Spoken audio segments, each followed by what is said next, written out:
আল্লাহ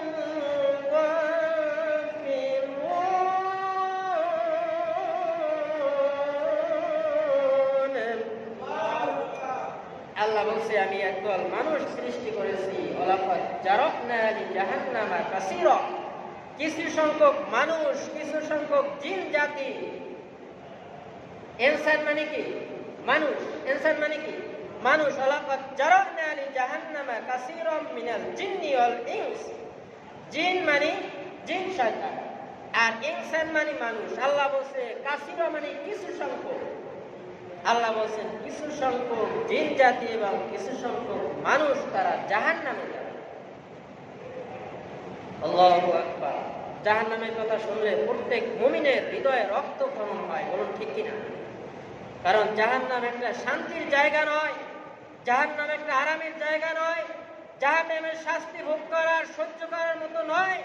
আল্লাহর নবীর সাহাবী আব্দুল্লাহ ইবনে আব্বাস রাদিয়াল্লাহু তাআলা আনহু তিনি বলেছিলেন যে কোনো মানুষ যদি জাহান্নামের ভিতর নিক্ষেপ করা হয়, মানুষগুলো মোম যেরকম আগুন পেলে গলে ছিন্ন বিচ্ছিন্ন হয়ে যায়, মানুষগুলো অস্তিত্ব ছিন্ন বিচ্ছিন্ন হয়ে যাবে। জাহান্নামের আগুন এত সহজ না। অনেকে বলে জাহান্নাম, মরলে নাকি জাহান্নামই যাবো আর কি। আল্লাহ বারবার কোরআন শরীফে তাগিদ দিয়ে সতর্কতা বলছে যে তোমরা জাহান্নামকে ভয় করো, তোমরা জাহান্নাম ভয় করো। সূরা নাবার ভিতরে আল্লাহ বলছেন না, ইন্না জাহান্নামা কানাত মিরসাদা, নিশ্চয় জাহান্নাম আছে, নিশ্চয় কষ্টের জায়গা আছে, তোমরা ওই জায়গাটাকে ভয় করো, ওই জায়গাটাকে দুনিয়াতে বসে স্মরণ করো, আর ওই জায়গাটা থেকে বেঁচে থাকার জন্য তোমাদের যত হিকমত যত শক্তি সব তোমরা চালিয়ে দাও। যেটা বলতেছিলাম যে আল্লাহ বলছে ওয়ালাকাদ জারাবনা লিজাহান্নামা কাসীরাম মিনাল জিন্নি ওয়াল ইনস। আল্লাহ বলছে কিছু জিন জাতি, কিছু মানব জাতি তারা জাহান্নামে যাবে। এরপর আল্লাহ কি বলছেন, লাহুম কুলুবুন লা ইয়াফকাহুনা বিহা, আমি তাদেরকে অন্তর দিয়েছি। প্রত্যেকটা মানুষের একটা অন্তর আছে না নাই? বলেন একটু জোরে বলেন, আছে না নাই? কারো দিলে কোরআন ভালো লাগে, আর কারো দিলে গান বাজনা ভালো লাগে, ঠিক কিনা? কারো দিলে মাহফিল ভালো লাগে, কোরআন তেলাওয়াত ভালো লাগে, আর কারো দিলে ওই যে ভারতীয় বিভিন্ন দেশের নাটক সিনেমা এগুলো ভালো লাগে, ঠিক কিনা বলুন?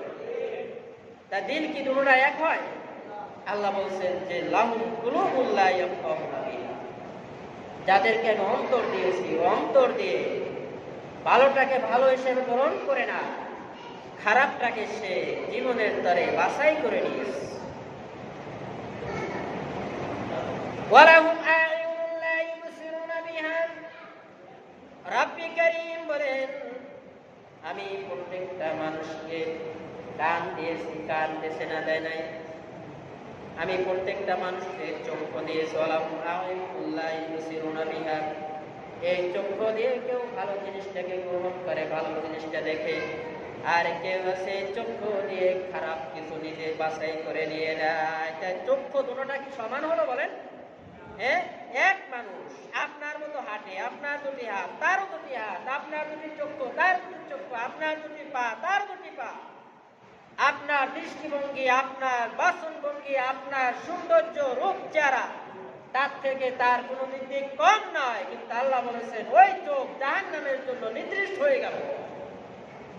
যেই চোখ দিয়ে কোরআনের মজলিস চেনে না, যেই চোখ দিয়ে মসজিদ চেনে না, যেই চোখ দিয়ে কোরআন চেনে না, যেই চোখ দিয়ে হাদিস চেনে না, এই চোখ জাহান্নামের আগুন অবশ্যই গ্রহণ করবে।